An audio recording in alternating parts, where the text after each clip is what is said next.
దేవునామానికి మహిమ కలుగును గాక. ఈరోజు డిసెంబర్ నెల 12వ తారీఖు అండి, 2025 సంవత్సరం. మరి ఈరోజు నుండి నేను ఆదికాండము 1వ అధ్యాయం నుండి రోజు కొన్ని వచనాలు వీడియో చేసి చదవాలని అనుకుంటున్నాను. 1వ అధ్యాయం నుండి చదువుతున్నానండి. ఎందుకంటే చదువు రానోళ్ళు ఉంటారు కదా, వాళ్ళు చూస్తారని ఆశ. 1వ అధ్యాయం నుండి, ఆది నుండి దేవుడు భూమి ఆకాశములను సృజించెను. భూమి నిరాకారముగాను శూన్యముగాను ఉండెను. చీకటి అగాధ జలములపైన కమ్మి ఉండెను. దేవుని ఆత్మ జలములపైన అల్లాడుచుండెను. దేవుడు వెలుగు కమ్మని పలకగా వెలుగు కలిగెను. వెలుగు మంచిదైనట్టు దేవుడు చూచెను. దేవుడు వెలుగును చీకటిని వేరుపరచెను. దేవుడు వెలుగునకు పగలనియు చీకటికి రాత్రి అనియు పేరు పెట్టెను.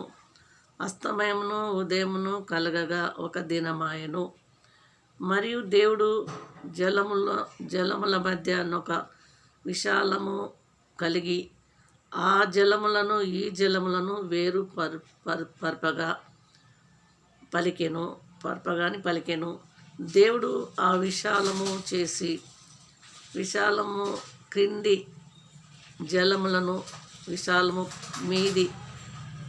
మీది జలములను వేరుపరపగా ఆ ప్రకారం ఆయను. దేవుడు విశాలమునకు ఆకాశమని పేరు పెట్టెను. విశాలము కింది భూమి అని పేరు పెట్టెను. విశాలమునకు ఆకాశమని పేరు పెట్టెను. అస్తమయమును ఉదయమును కలగగా 2వ దినమాయెను. దేవుడు ఆకాశం కిందనున్న జలములను ఒక చోటనే కూర్చబడి ఆరిన నేల కనబడునుగాకని పలుకగా ఆ ప్రకారం ఆయను. దేవుడు ఆరిన నేలకు భూమి అని పేరు పెట్టెను.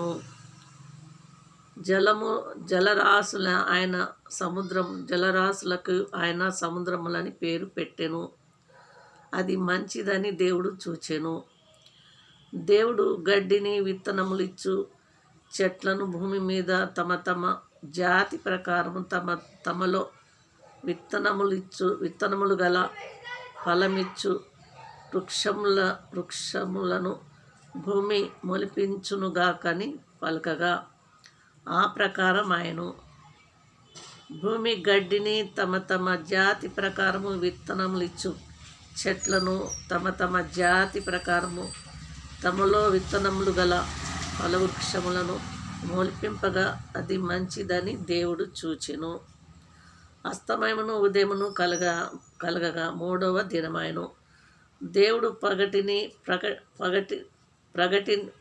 పగటిని రాత్రిని వేరుపరచునట్లు ఆకాశ విశాలమందు జ్యోతులు కలుగునుగాకని అవి సూచనలను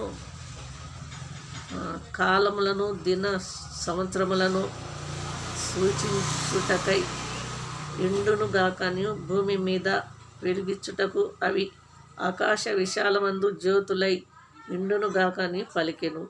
ఆ ప్రకారం ఆయను.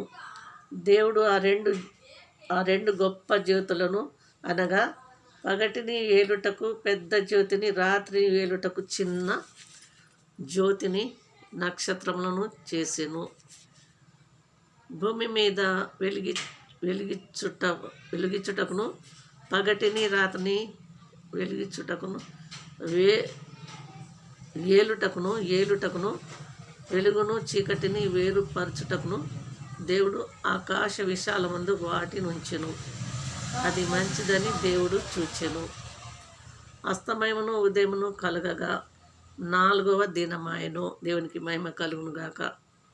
దేవుడు జీవము కలిగి చలించు వాటిని జలములు సమృద్ధిగా పుట్టించునుగాకని పక్షులు భూమిపైని ఆకాశ విశాలంలో ఎగురునుగాకని పలికెను. దేవుడు జలములలో వాటి జాతి ప్రకారము జలములు సమృద్ధిగా పుట్టించిన మహామత్స్యములను జీవము కలిగి చలించు వాటినన్నిటినీ దాని జాతి ప్రకారము రెక్కలు గల ప్రతి పక్షిని సృజించెను. అది మంచిదని దేవుడు చూచెను. దేవుడు మీరు ఫలించి అభివృద్ధి పొంది సముద్ర జలములలో నిండి ఉండుడనియు పక్షులు భూమి మీద విస్తరించునుగాకని వాటిని ఆస్వాదించును. అస్తమయమును ఉదయమును కలగగా 5వ దినమాయను. దేవుడు వాటి జాతి ప్రకారము జీవము గల వాటిని అనగా వాటి జాతి ప్రకారము పశువులను, పురుగులను, అడవి జంతువులను భూమి పుట్టించునుగాకని పలికెను. ఆ ప్రకారం ఆయను. దేవుడు ఆయా జాతుల ప్రకారము అడవి జంతువులను, ఆయా జాతుల ప్రకారము పశువులను, ఆయా జాతుల ప్రకారము నేలను ప్రాకు ప్రతి పురుగును చేసెను.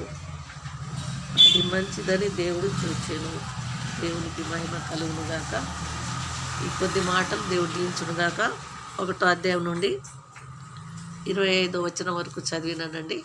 ఈ కొద్ది మాటలు ఈరోజు ముగిస్తున్నాను.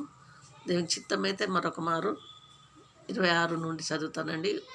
నా కొరకు ప్రార్థన చేయండి. ఈ రకంగా ఆదికాండం 1వ అధ్యాయం నుండి ప్రకటన గ్రంథం చివరి అధ్యాయం 22వ అధ్యాయం వరకు ఈ రకంగా వీడియో చేయాలని అనుకుంటున్నాను. ప్రార్థన చేయండి, షేర్ చేయండి, లైక్ చేయండి, సబ్స్క్రైబ్ చేయండి.